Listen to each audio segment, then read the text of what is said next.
Friends, இந்த பைரவி அடுத்து என்ன நடக்க போகுதுன்றத இந்த ஒரு வீடியோவில் ஒரு குட்டி ப்ரெமோவாக பார்க்கலாம் வாங்க.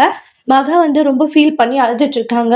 உடனே வந்து இசக்கி கிட்ட, டே அந்த கண்டிப்பாக அந்த அன்னபூரணியை சும்மா விடக்கூடாது, நீ கவலைப்படாத, அக்கா இருக்கிறேன்ல, உன்னுடைய வாழ்க்கையை நான் சரி பண்ணுறேன்னு. அக்கா என் வாழ்க்கையே முடிஞ்சு போச்சுக்கா, இனி அவ்வளோதான். காயத்ரி கழுத்தில் இருக்கிற தாலியை கழட்டி போட்டுட்டா, இனி காயத்ரி எனக்கு கிடைப்பான்ற நம்பிக்கை எனக்கு இல்லைக்கான்றாங்க.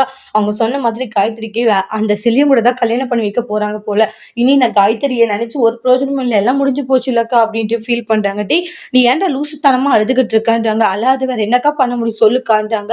எனக்கு ரொம்ப கஷ்டமா இருக்குக்கா, என்னால வந்து இப்படியெல்லாம் இருப்பாங்களான்னு நினைக்கல. காயத்ரி வந்து தாலியை கழட்டி போடுவான்ட்டு அந்த செகண்ட் கூட நான் நினைச்சு பார்க்கலக்கான்றாங்க. ஆனா அவ சாதாரணமா கழுத்துல இருக்கிற தாலியை கழட்டி இலக்க போட்டுட்டான்றாங்க. அவ என்ன வேண்டான்ட்டு நல்லாவே டிசைட் பண்ணிட்டாக்கா. அதனாலதான் வந்து அவ கழுத்துல இருக்க தாலியை வந்து இப்படி சாதாரணமா கழட்டி போட்டுட்டான்றாங்க. சரி விடுடா, ஏன்டா அதையே நினைச்சு ஃபீல் பண்ணிட்டு இருக்கான்றாங்க.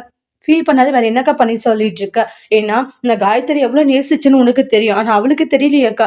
தெரிஞ்சும் தெரியாத மாதிரி இருக்காக்கான்றாங்க. டேய் என் தம்பி அள வச்ச ஒருத்தரையும் நான் சும்மா விட மாட்டேன். இங்க பாரு, கவலைப்படாத, கண்டிப்பா உனக்கு தாண்ட காயத்ரி. யார் என்ன நினைச்சாலும் சரி, யாராலையும் எதுவும் மாத்த முடியாது. உங்க ரெண்டு பேரையும் ஒன்று சேர்த்த வேண்டியது இந்த அக்காவுடைய பொறுப்பு. அதனால தைரியமா இரு, அக்கா நான் பாத்துக்கிறேன்றாங்க. அந்த அன்னபூரணியும் உங்க ரெண்டு பேர் பிரிச்சுட்டால, சிந்துக்கு ஒரு நியாயம் உனக்கு ஒரு நியாயமாடா.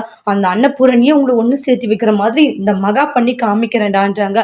அவளை அப்போ அக்கா அக்கா கூட பிறந்தவன் நினைச்சான், இந்த அளவுக்கு மோசம் நடந்துக்கிறா இல்ல, அவளை சும்மாவே விட மாட்டேன்டா அப்படின்னு மகா இருக்காங்க. அடுத்து மகா என்ன செய்ய போறாங்க அன்னபூரணின்றத நெக்ஸ்ட் வீடியோல வெயிட் பண்ணி பார்க்கலாம். தேங்க்யூ.